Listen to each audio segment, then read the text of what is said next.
buenas.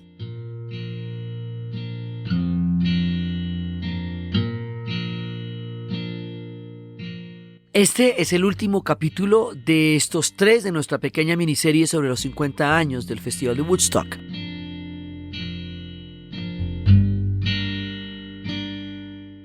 Estábamos viendo la vez pasada todo el concierto. ¿Cómo fue el concierto? ¿Qué fue lo que pasó? ¿Cómo fueron los 3 días? Los hechos.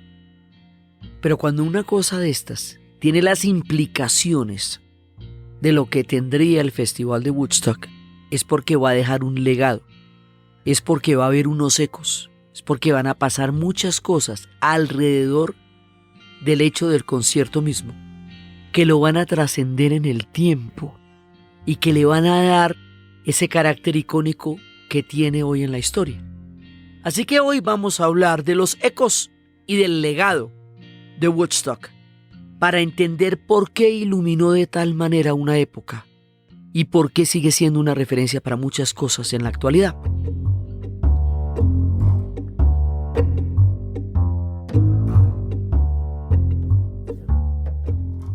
Entonces, bueno, vamos a meternos un poquito con la época.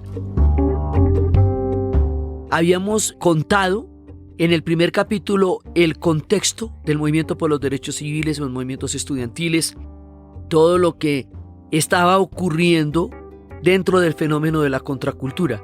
Pero es que para 1969, cuando tiene lugar el Festival de Woodstock, todos esos lineamientos que habíamos contado al principio se van a radicalizar, se van a exponenciar, se van a potenciar y se van a convertir en una cosa mucho más fuerte, porque ya llevan un poco de tiempo cocinándose y se van a volver algo ya mucho más fuerte y combativo. Entonces va a haber unos matices y unas historias que van a pasar en el 69 y que van a ver todo lo que está pasando se va a ver representado en Woodstock, todos los diferentes derechos que se pensaron, pero va a pasar algo también en 1969. En ese momento los Estados Unidos estaba en una profunda fractura como sociedad alrededor del movimiento para parar la guerra del Vietnam. Vamos a hablar ahorita por qué fue tan importante.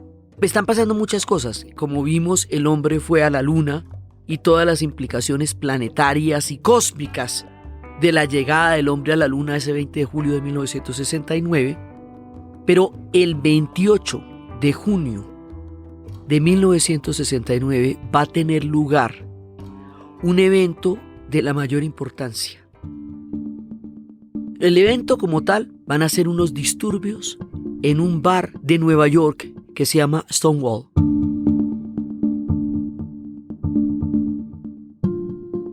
Los protagonistas van a ser la comunidad gay, que se había visto asolada y aterrada y perseguida por la policía de una manera permanente. Estaba totalmente vulnerable a las mafias que controlaban los negocios y los bares porque era una comunidad prohibida, censurada. Y por primera vez en la vida y probablemente en la historia de Occidente van a contestar y se van a formar unos disturbios muy grandes y la comunidad se va a organizar y va a empezar a pronunciarse como sujetos políticos. Eso es el Día del Orgullo Gay, eso es Stonewall, eso es The Gay Pride. ¿Por qué pasa eso? Es que resulta que todos los movimientos por los derechos civiles, de todos los grupos marginados que han empezado a buscar una igualdad ante la ley y un derecho ante la ley, el grupo que tiene la historia más aterradora de todas, más dura y más difícil, es el movimiento gay. Porque primero se consideraban enfermedades mentales, sujetos psiquiátricos, sujetos de castración química, sujetos de lobotomías, o sea, toda clase de prácticas contra ellos. Oscar Wilde, uno de los hombres más importantes de la historia de la literatura universal, fue sometido a 2 años de trabajos forzosos en Inglaterra hasta que le quebraron el alma por ser gay. Alan Turing, el inventor de la máquina, del computador, y de la máquina que descifró los códigos alemanes durante la Segunda Guerra Mundial. Uno de los hombres más brillantes, un genio del tamaño de Einstein, que entendía la matemática, la mecánica, la física, entendía todo al mismo tiempo. y creó el sistema binario de la manera que lo conoceríamos después, va a ser llevado, empujado al suicidio por todo el hostigamiento que sufrió durante la Guerra Fría en la alianza entre los británicos y los Estados Unidos posteriores a la Segunda Guerra Mundial. Los casos son miles. Los ejemplos de vidas destrozadas, más allá de su arte, de su genialidad o de su aporte a la humanidad como conjunto, son muy graves. Después de la Segunda Guerra Mundial, como los hombres estuvieron tanto tiempo solos, entonces los van a meter en unos modelos de familia únicos de papá, mamá, hijos y suburbios, en donde cualquier cosa que se salga de ese modelo va a ser considerada errática en la sociedad. Y no va a haber ningún lugar, ninguna posibilidad histórica. Entonces, como no tienen ningún lugar ni ninguna posibilidad histórica, contra ellos va toda la represión que la sociedad quiera y pueda tener, desde el prejuicio, la persecución, las muertes, en todas las sociedades. Esto fue en todas las sociedades, en el capitalismo como en el comunismo, porque hubo campos de concentración para miembros de la comunidad gay en Camagüey, en Cuba, y en el bloque socialista esto fue aterrador. O sea, esto ha sido en todas partes. Pero aquí, por primera vez, en 1969, reaccionaron. Reaccionaron como comunidad política. Dijeron, nosotros no somos sujetos psiquiátricos, ni personas anormales, ni enfermos mentales, ni anomalías de la humanidad. Seres humanos comunes y corrientes. A eso, a pronunciarse como sujetos políticos o como sujetos de derechos, es a lo que se le llama el orgullo gay.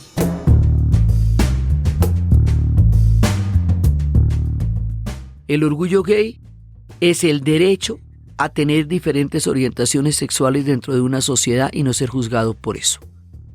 Y eso no había ocurrido sino hasta Stonewall.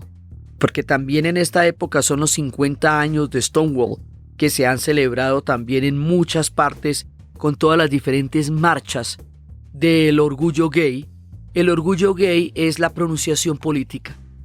Entonces, porque estamos construyendo sujetos de derechos durante la contracultura, de los derechos de las comunidades negras en el sur de los Estados Unidos, de los derechos de los estudiantes al interior de las aulas, de los derechos de las comunidades latinas que vimos representadas con Carlos Santana, de los derechos de una gran cantidad de poblaciones que no tenían la posibilidad de ser considerados como sujetos políticos. Dentro de este orden de ideas va a suceder el movimiento de Stonewall y el movimiento gay, y paralelamente al movimiento gay va entrando el movimiento feminista, que va a tener su desarrollo mucho más grande en los 70s, pero que empieza en el 69, porque ya para esta época las mujeres han estado en todas las movilizaciones, ya marcharon por los derechos civiles, ya marcharon en todas las marchas estudiantiles, en todos lados las han arrestado, las han detenido, las han cascado.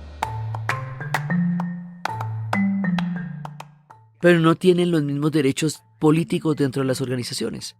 Entonces va a empezar la pregunta, oye, ¿por qué si a mí me cascan como a ti? Si a mí me arrestan como a ti, si a mí también me llevan en las jaulas policiales como a ti, yo no tengo derecho sobre la discusión política que se está haciendo en la movilización, sino que te estoy alcanzando los tintos y te estoy contestando al teléfono. O sea, ¿por qué estos derechos por los cuales estamos luchando juntos no valen para mí? Y es en las organizaciones políticas donde empieza la pregunta por el derecho de las mujeres dentro de la misma dinámica de crear sujetos políticos donde antes no lo estaban. Entonces el movimiento gay y el movimiento feminista van a estar juntos en un tipo de discriminación que no se reconocía como tal, y es una discriminación que no es ni racial, que no es económica, sino que es una discriminación que tiene que ver por la orientación sexual en el caso de la gente gay o por el hecho de ser mujeres en el caso de las mujeres. Y ahí se meten con una cosa que en Occidente no se ha cuestionado en 2000 años y que van a ser dos de los puntos más importantes de las transformaciones que van a suceder de aquí en adelante. Entonces, aquí en el 69 se va haciendo muchísimo más fuerte y bravo en todas las dinámicas. Y aquí llegamos a un punto importantísimo del movimiento antiguerra, y es el Memorial Day.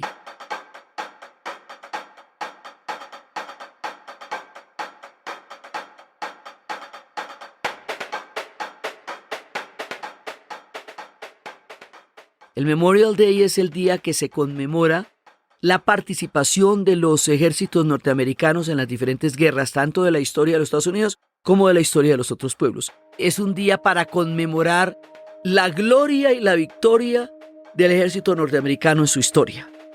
Y resulta que ahí, en ese momento, va a haber un pronunciamiento contra la guerra del Vietnam absolutamente enorme. 1 millón de personas van a marchar a Washington en el Memorial Day y van a pronunciarse en contra de la guerra del Vietnam. El movimiento antiguerra, del cual Woodstock es una parte. O sea, Woodstock como música, como propuesta política, es fundamentalmente un contexto del movimiento para parar la guerra del Vietnam.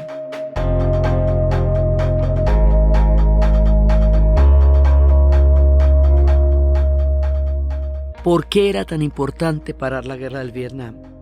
¿Por qué había ese nivel de claridad tan grande que hubo en ese momento acerca de la naturaleza de esa guerra en particular? Esa guerra está sucediendo a 22.000 kilómetros de los Estados Unidos, en una confrontación de la política de contención de Forrest Dulles para evitar que el comunismo se expandiera por el Asia después del triunfo de la Revolución Bolchevique y el triunfo de la Revolución China y en los procesos de descolonización. Entonces, para impedir que Laos, Vietnam y Camboya tomaran un rumbo comunista, decidieron apoyar a Vietnam del Sur contra Vietnam del Norte, después de haber roto ese país por el paralelo 17, como había sido rota Corea por el paralelo 38. Se van a meter en un berenjenal, como decía Country Joe McDonald, se fueron y se metieron en un lío por allá en Vietnam, way down yonder en Vietnam, y entonces no saben qué hacer ahí.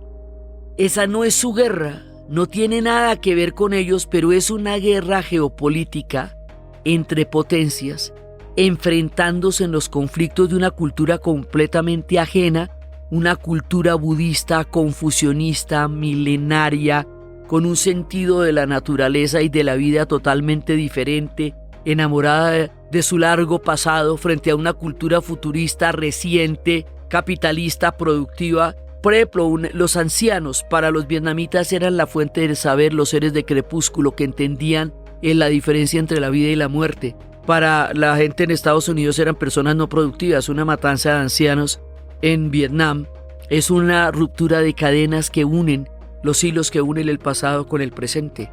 O sea, la confrontación en Vietnam va a ser tan violenta a todo nivel por la utilización de armas químicas, por el napalm, por la destrucción de la tierra porque fue un ecocidio, por el asesinato de más de 3 millones de personas, por la muerte de 50.000 norteamericanos que no tenían ni arte ni parte ni qué ir a hacer allá. Es que no había ninguna razón por la cual estuvieran metiéndose allá. Y la guerra se hizo con mentiras porque les dijeron que había sido una embarcación atacada por los vietnamitas en el Golfo de Tonkin y el ataque nunca se pudo comprobar. Entonces ahí terminaron mandando tropas donde antes tenían asesores militares. Entonces empiezan a reclutar gente de las universidades y empiezan a reclutar a la brava, a las malas, a toda esta comunidad hippie estudiantil. Y cada uno tiene una razón por la cual no quiere ir a la guerra del Vietnam, porque cada uno considera que esa no es su guerra.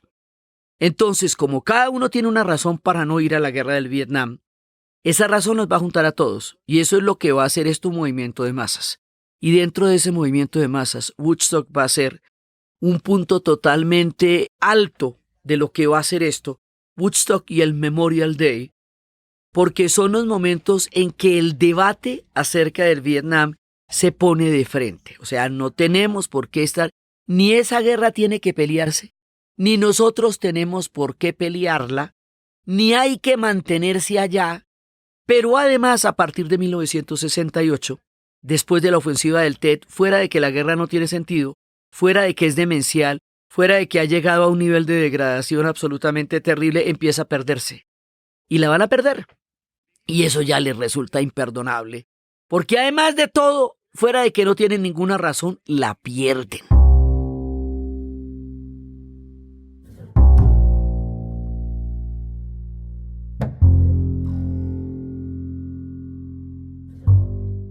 Ya que después intenten ganarla en el cine es otra cosa con Rambo, pero la pierden. Entonces, todo eso hace que una generación cuestione la guerra como proyecto, la muerte como proyecto, la idea de que un pueblo tenga el derecho a invadir a otros pueblos de acuerdo con sus lineamientos políticos, la idea de que manden personas a morir a miles de kilómetros de casa por razones que no son claras para nadie.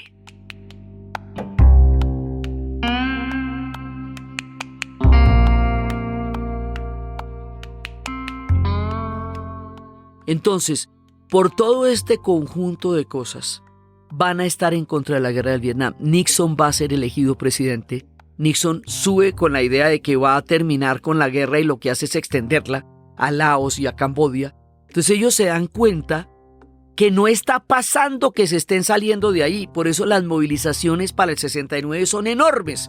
Por eso esto se tiene que hacer a punta de movilizaciones porque no se ve un cambio. Y ya empiezan poco a poco y a punta de las movilizaciones y la derrota, Nixon mismo se va a dar cuenta después que esa guerra no la puede ganar. Y es cuando ya van a empezar un poco después los retiros de tropas. Pero antes de eso la cosa se va a volver radical. En 1969 es el punto más alto de toda la protesta.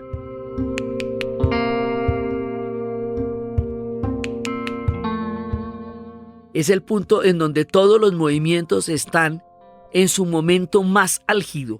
Los movimientos negros están en las Panteras Negras, los movimientos feministas están planteándose como tal, el movimiento del orgullo gay se alza ante la historia como sujetos de derechos políticos y es en ese momento que sucede el Festival de Woodstock.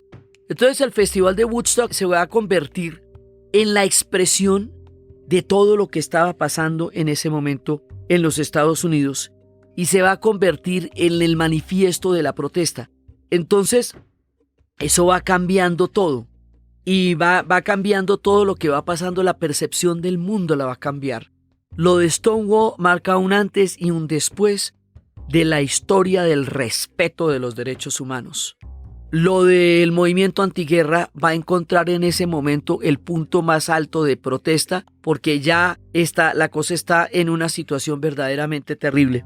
Entonces, la guerra del Vietnam va a quedar totalmente articulada a Woodstock, porque todos los que están allá son posibles candidatos para que los recluten y los maten en Vietnam.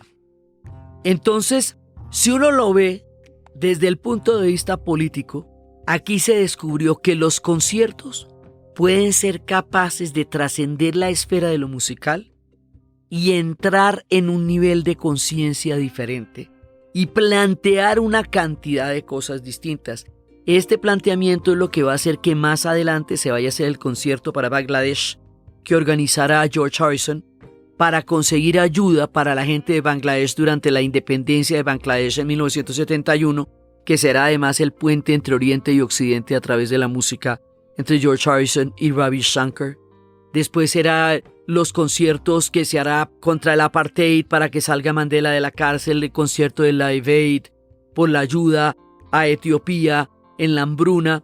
De ahí en adelante los conciertos masivos por solidaridad se van a volver una posibilidad política e histórica a partir de Woodstock. Cuando la película salga, el documental de Woodstock va a ser una obra maestra. Eso se va a ganar un Oscar. En la edición va a estar Martin Scorsese. Ahí va a estar todo el mundo metido en eso. Y es un documental que va a ser impresionantemente novedoso porque va a tener 7 cámaras al tiempo mostrando lo que está pasando en todas las partes del festival. Hoy por hoy, cuando vemos las transmisiones deportivas, no nos sorprende que la pantalla esté mostrando muchos ángulos del partido a la vez, porque hace mucho tiempo pasa eso, pero en Woodstock pasó por primera vez. Entonces, a nivel tecnológico, a nivel del documental, al nivel de lo que eso fue, el mundo entero va a conocer el Festival de Woodstock por este documental y grandes figuras del cine están detrás de las ediciones de esto. Y se va a ganar un Oscar como uno de los mejores documentales en 1970.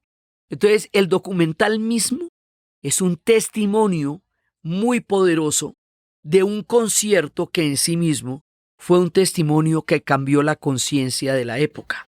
Entonces, a partir de ahí, Woodstock empieza a generar una serie de ecos en la conciencia del momento. Es tanto así que el autor de la tira cómica Carlitos, que en inglés se llama Peanuts, va a inventar un personaje que es un pajarito, que es el único que entiende al perrito Snoopy y el único que puede conversar con él. Es un personaje bacaneado, fresco, tranquilo, sonriente, divino, que representa la paz y el amor. Ese personaje lo va a nombrar Schulz por el concierto Woodstock. Así se llama el pajarito. Entonces, esto se vuelve un espíritu. Esto se vuelve el espíritu de la libertad. Y el espíritu de la libertad es uno de los espíritus más poderosos y sublimes que tiene la humanidad, porque es la irreductibilidad del hombre frente a situaciones difíciles y de opresión. Entonces, a veces cuando la libertad se viste de colores y se devela ante los seres humanos, genera una nueva conciencia, y eso fue lo que pasó en Woodstock. Aquí hacemos una pausa y en esta pausa les contamos una historia. Los movimientos estudiantiles lideraron grandes cambios en la contracultura. Como el movimiento estudiantil es uno de los núcleos de todas estas transformaciones, la Universidad de EAN volvió a acercársenos para apoyarnos, para estar con nosotros. Ellos promueven el emprendimiento sostenible, el liderazgo y la innovación. Y están aquí, en este capítulo, apoyándonos en estas historias del año 9 de los 50 años de Woodstock. Una vez más con nosotros, y se los queremos agradecer y les queríamos contar esto. A todos aquellos que creen en el destino, a todos ellos les decimos no. Ven, decídete. Tu vida no cambiará de la noche a la mañana. Universidad EAN.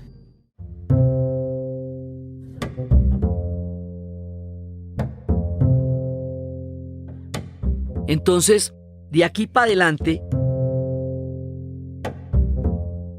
este concierto va a ser muy importante. Además, por la misma declaración del hombre que va a prestar la finca de Max Jargus, cuando él dice que nosotros en este concierto, decía el propietario de la granja, aquí ha venido más de 500,000 de personas que tenían todo el potencial para hacer desastres, para hacer revueltas, para hacer saqueos y catástrofes, y vinieron a pasar 3 días de música, de paz en su mente.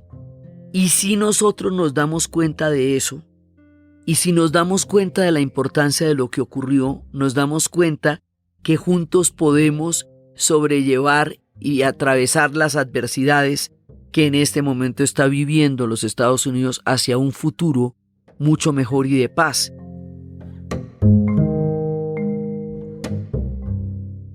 Decía él así muy emocionado. Decía, he spoke of nearly 500,000 people filled with potential for disaster, riot, looting and catastrophe, spent 3 days with music and peace on their minds. If we join them, we can turn those adversities that are the problem of America today into a hope of a brighter and more peaceful future. ¿Qué fue lo que pasó aquí? Woodstock permite una mirada distinta del futuro. Woodstock permite un haz de luz, una posibilidad de que el futuro pueda ser distinto, de que el futuro pueda ser a partir de la convivencia, a partir del respeto a la diferencia, a partir de la tolerancia, con diferentes formas de vida, de pensar, de sentir, de actuar, de comer, de respirar, porque es como es todo, o sea, es el yoga, son los vegetarianos, o sea, lo que la otra persona coma o no coma no es tu problema, si le da por respirar o no respirar no es tu problema, si tiene novia o novio no es tu problema, o sea, toda la idea de que todos cabemos en nuestra diversidad, en un mismo espíritu, con todas las diferencias, con la música como punto de encuentro y de exorcismo y de comunión en el sentido más solidario. Eso es lo que significa el Festival de Woodstock. Es la solidaridad, es el entendimiento. Era lo que se hablaba de la era de Acuario. Que la era de Acuario, cuando sale el musical de Hair y sale la canción de Acuario, que hablaba de una era de entendimiento y de paz y de armonía. O sea, frente a un mundo tan bélico como el que era en 1969 el planeta, no que ahora no lo sea, no, pero en ese momento estaba sumamente exacerbado todo en todas partes. Entonces, después de eso, Woodstock va a generar un efecto mágico, porque va a ser como una sensación de crear un campo conceptual, espiritual, político y perceptual diferente. Ocurre en la subjetividad del espíritu humano y en la maravilla de la música.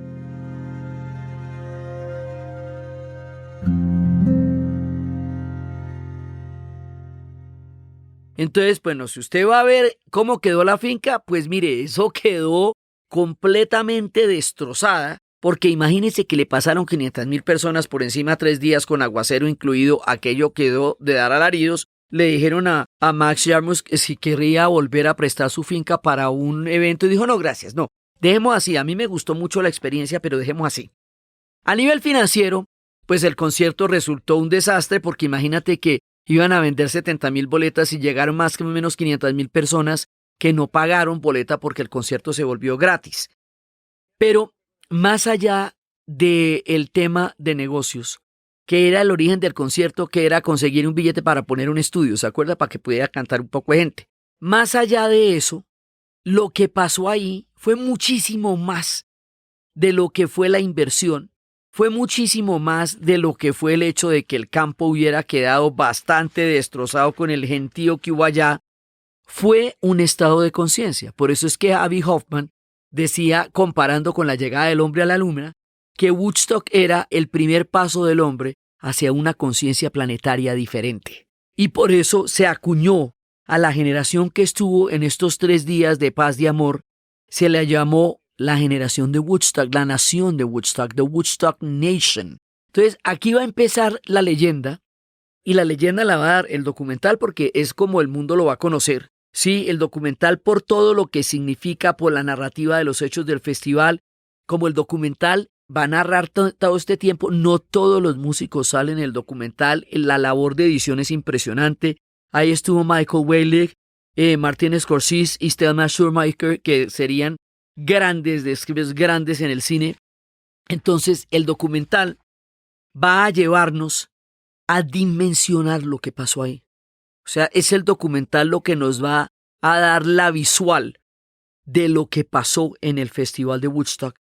Y después se va a tratar de conmemorar muchas veces en 1979, en 1989, en 1994, donde al fin logramos que cantara Bob Dylan, bendito Dios. Al fin se animó, después de a los 25 años, después de haberle puesto el festival en la puerta de la casa, en 1999, en el 2009, y se espera otro para el 2019. Pero estos son conmemoraciones. Pero repetir lo que pasó ahí, pues no se ha podido repetir, porque eso es un espíritu, y esos espíritus se pueden convocar, pero no se pueden repetir de esa manera. ¿Por qué? Porque si se hiciera un festival de esos ahora, eso no puede ser patrocinado, por ejemplo, porque el patrocinio inmediatamente le da un carácter comercial que precisamente fue lo que no tuvo el festival. Eso no puede ser, digamos, no puede entrar por la vía del comercio, porque era contra el consumo. Aquí hay una paradoja sumamente grande.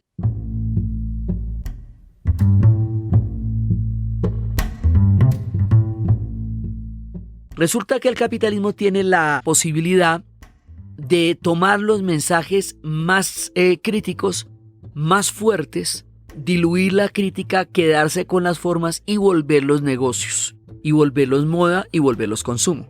Eso pasó con el hipismo, que al hipismo le quitan la carne de lo que ellos planteaban. O sea, los hippies estaban en contra de la sociedad de consumo, estaban en contra del individualismo extremo, estaban en contra de la guerra del Vietnam, estaban en contra de una alienación mental que hace que las personas solamente produzcan para poder consumir y consuman para poder producir, que es lo que mantenía el motor de la sociedad y mantiene el motor de la sociedad. Estaban contra eso. Estaban contra la doble moral. Estaban, o sea, si decían, si no está funcionando la monogamia, entonces enseñemos a ver con otras posibilidades de relaciones. Si no está funcionando la familia, creemos familias voluntarias, que fue lo que fueron las comunas. O sea, los hippies como contracultura van a cuestionar los pilares fundamentales del sistema y le van a cuestionar simplemente creando un modo de vida alternativo al que existía en ese momento. Pero eso va a ser de un poder tan grande en la crítica de una sociedad que se va a montar contra ellos, una imagen completamente negativa que es una manera de descalificar a una persona para decirle que es un hippie quiere decir que no es serio en lo que está haciendo. Y el hippismo era una cosa sumamente seria, porque además los niveles de práctica al que ellos llevaron todo lo que soñaban fueron realmente claros y verdaderos.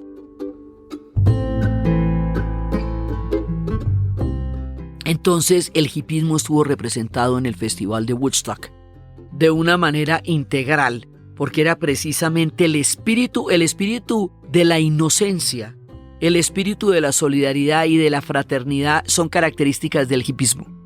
El hippismo plantea, y eso lo ve uno cuando Melanie canta Beautiful People, ¿sí? O John Sebastian, I Had a Dream. O sea, todo lo que ustedes van a ver estuvo representado ahí, y como estuvo representado ahí y se cantó, entonces se le da voz, se le da existencia, se le da palabra a lo que se está moviendo en la realidad.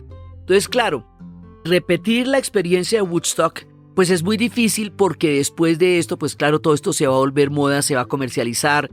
Inclusive después ese terreno fue comprado por un magnate que hizo un museo privado ahí en donde se da toda la memorabilia de lo que ocurrió. Esto ya son las formas en que se comercializan los fenómenos. Y eso es una de las características del capitalismo, comercializar los fenómenos, incluso los más críticos como el punk o el Rastafari, sí, que después se venden en forma de sprays o de productos en donde la gente recuerda las formas, recuerdan los dreads de los rastas y no todo el gran mensaje anticolonial que significa la música de Bob Marley, o las flores en el pelo y no el movimiento para parar la guerra del Vietnam, que era lo que representaban las flores en el pelo, porque era hacer el amor y no la guerra. O los sprays punks y las crestas en lugar de recordar la crítica tan áspera que le hicieron los punks al desmonte del Estado benefactor en la Gran Bretaña durante la era Thatcher. Entonces, pues claro, con Woodstock van a pasar muchas de estas cosas. También se va a volver producto comercial, memorabilia, porque esa es la dinámica del capitalismo, para poder absorber las críticas sin tener que resolver los problemas que le están planteando. Pero el Festival de Woodstock, más allá de todo eso, de la memorabilia y de todo lo que se haga para comercializarlo, sigue siendo un espíritu.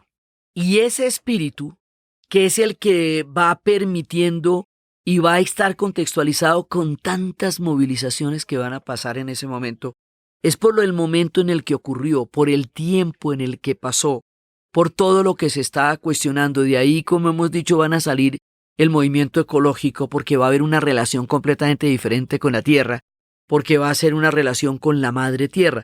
Si bien se ha escrito la primavera silenciosa y se ha ido a la India y se han encontrado con una cosmovisión completamente diferente, el Festival de Woodstock daba el espíritu de una convivencia con la naturaleza y con la tierra. Vamos, todo el proyecto de lo que era la contracultura está cantado en Woodstock. Si uno quisiera saber cuál es el guión de esto, el guión del proyecto, la proclama, pues es Imagine, la canción de John Lennon. O sea, todo lo que él dice, que no haya un cielo ni haya un infierno, que no haya por qué morir ni por qué matar, que no haya propiedad, que no haya países, que no haya religiones, todo eso es Imagine. Pero esto hay que verlo en su conjunto. O sea, si uno ve el Festival de Woodstock, si uno ve una canción como Imagine, si uno ve todo lo que están cuestionando desde la música, si uno ve el movimiento para parar la guerra del Vietnam, la búsqueda de una alternativa a las familias en las comunas, el cuestionamiento político a qué derecho tiene un pueblo a ir a invadir a otro y a imponerle una forma de vida que porque no es igual a la suya. Si uno ve cómo las mujeres deben tomar un papel activo en la historia después de 2000 años de estar marginadas al borde del camino, de cómo las comunidades gay se convierten en sujetos políticos y no psiquiátricos, ni de castración química, ni de toda clase de prejuicios. Si uno ve todo esto en su conjunto, o sea, aquí lo que se está formando es una enorme ampliación de los derechos humanos y se está formando un sentido nuevo, diferente, más amplio y más poderoso del respeto. Eso es lo que va a significar el Festival de Woodstock.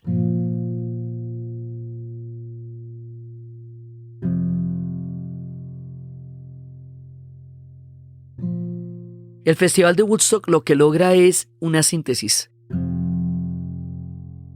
a través del vehículo más poderoso de todos, que es la música, de todos los espíritus que se estaban moviendo en esa época, para criticar todo aquello que enajenaba a la sociedad de su tiempo y la alejaba del otro, del espíritu humano, del humanismo, del estar en consonancia y en armonía con el otro. Porque todo el mensaje era un mensaje de paz, amor y armonía. Eso después sonaría ingenuo, que hacer el amor y no la guerra, y que hablar de paz, amor y armonía cuando las guerras habían tenido tanta popularidad. Hablar contra la guerra era muy difícil y sigue siéndolo, porque las guerras se glorificaron muchísimo durante el siglo XIX. Se consideró que eso era un honor, que eso era un orgullo, que era una maravilla ir a morir en la guerra. Se consideraba que había batallas definitivas, que eran las que determinaban la supervivencia o la muerte de un pueblo. En la Primera Guerra Mundial, la idea del romanticismo en la guerra queda enterrada en las trincheras. Pero después, en la Segunda Guerra Mundial, con la victoria de los aliados, otra vez vuelve a quedar eso en un punto muy alto. Vietnam muestra que la guerra es brutal, degradada, terrible, asquerosa y que no produce ningún tipo de bienestar para nadie. Que destruir un país como lo destruyeron no tenía ninguna justificación y que haber arruinado de la manera que lo hicieron todo el proyecto generacional de una generación que el Dr. Spock había construido para que viviera lo mejor del sueño americano, porque decían, es que es entrópico. ¿Cómo van a crear ustedes una sociedad con todas las posibilidades y cuando ya tienen la gente para disfrutarla, cuando ya tienen la gente que se va a ver beneficiada de todo lo que ustedes han construido durante generaciones, van y la mandan para que la maten en Vietnam? ¿Qué sentido tiene eso? Entonces, todo este sentido del cuestionamiento del por qué las guerras son absurdas. Y decían que la guerra era mala para los bebés y otras criaturas vivientes. O que por qué la guerra. O para qué servía la guerra. Todo esto que ellos cuestionaban con una, ellos utilizaban la inocencia como una manera de recuperar la armonía del espíritu. Como una manera de demostrar en buena onda lo terrible que podía ser una realidad que era la que ellos estaban viviendo. Entonces la acusación de ingenuidad del hipismo, el hipismo no era ingenuo. El hipismo lo que quería era mostrar otra manera de vivir y mostrar que viviendo de otra manera se podían tener realidades distintas a las que se construían a partir de una lógica de ganancia y de guerra.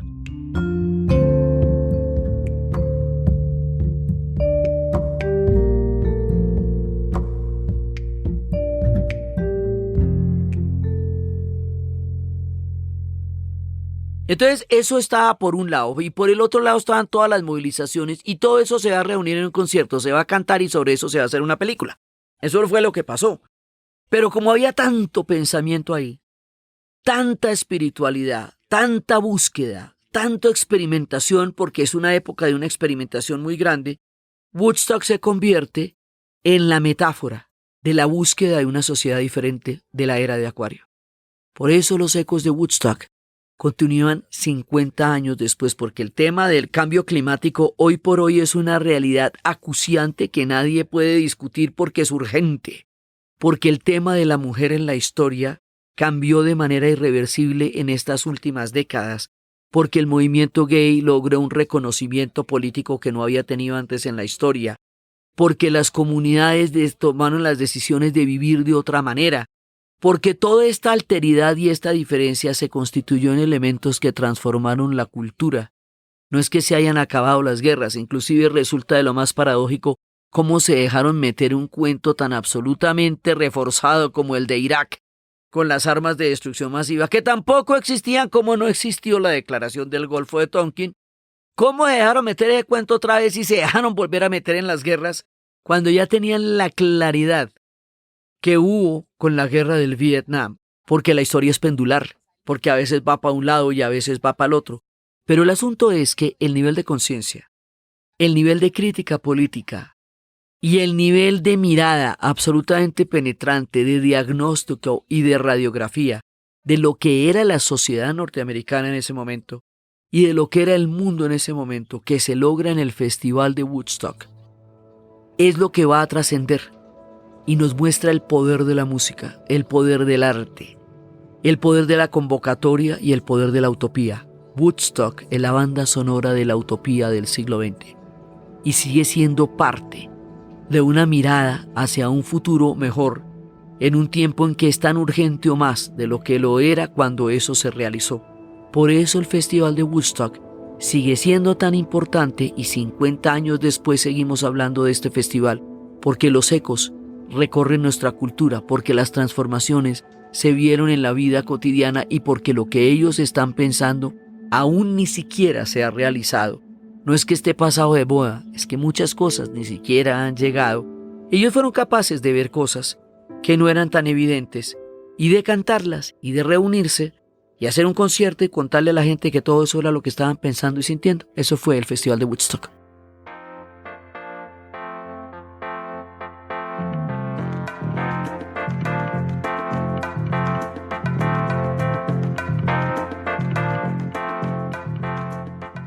Entonces, desde los espacios de la utopía, desde los espacios del espíritu de la libertad, desde los espacios de la diversidad, de una nueva conciencia planetaria, de un entendimiento más solidario con el planeta, del absurdo de la guerra, de las flores en el pelo, del poder de la música, de la genialidad de un mundo para la juventud y un mundo para la música, y de toda la construcción narrativa, musical, cósmica y espiritual que significó este festival, en la narración de Ana Uribe.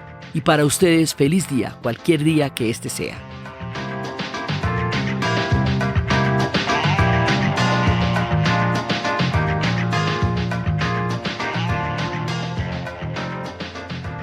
Síganos en nuestra página dianauribe.fm, en Instagram, Facebook y Twitter. También recuerden que nos pueden apoyar en nuestra cuenta de Patreon. Este podcast fue posible gracias al equipo de la Casa de la Historia, Arturo Jiménez, Diana Suárez, Milena Beltrán, y fue grabado en Los Gatos Estudio por Arturo Jiménez y editado por Sebastián Payán de 070, y siempre con la ayuda fuerte y poderosa de Santiago Espinosa Uribe y Laura Rojas Aponte del podcast Cosas de Internet.